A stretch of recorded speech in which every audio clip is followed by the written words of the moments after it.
My name is Lance Fuller. I'm going into my 10th year as a teacher coach. I'm also a 9-year basketball referee. I work high school, JUCO, NAIA, NCAA Division II. I've been married for just over 2 years. We have 3 kids, 10, 6, and 4. How I got into officiating, I was approached by my athletic director at my first teaching job. He was needing some sub-varsity officials, and I had been thinking about getting into officiating for about a year or so.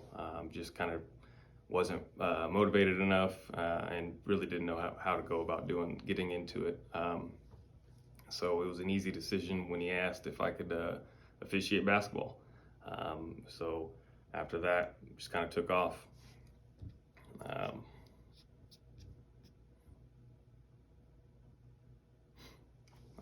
Officiating has brought me a lot of enjoyment. What I love most about this avocation is the challenge. I'm a pretty competitive dude.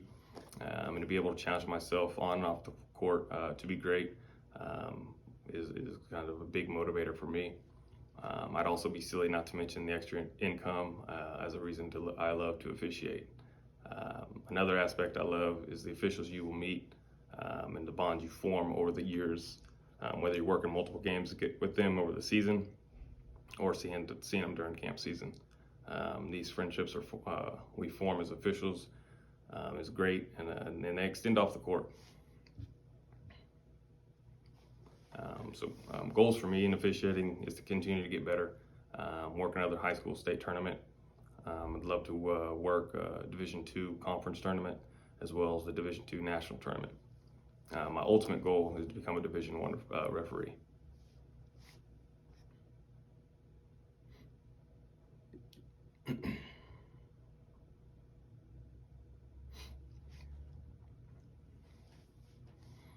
The hardest part of being a ref is the time away from home. Basketball season is probably one of the longest seasons there is.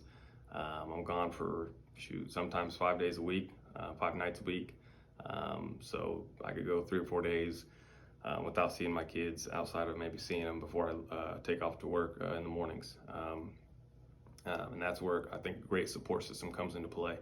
My wife is the rock of our family, and she's got a love-hate relationship with basketball, but she is extremely supportive in what I do and what my aspirations are. And I couldn't do this without her support, her love, and like I said, I can't take that for granted. Words can't express how much she means to me and our family, and kind of where I want to go with officiating. So I'm extremely grateful for what she does for us, does for me, and does for the kids at home.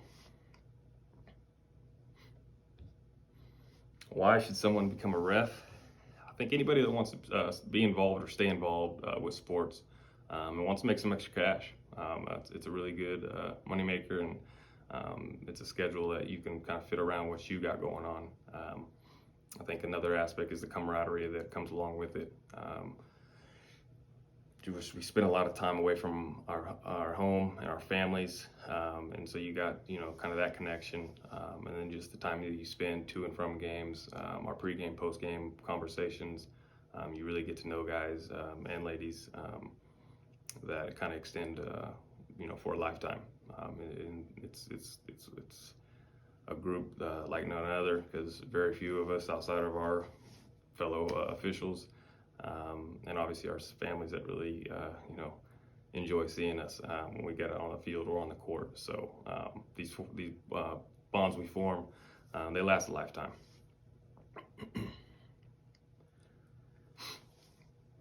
What led me to Crown Refs initially was to support Paul and what he was working to formulate.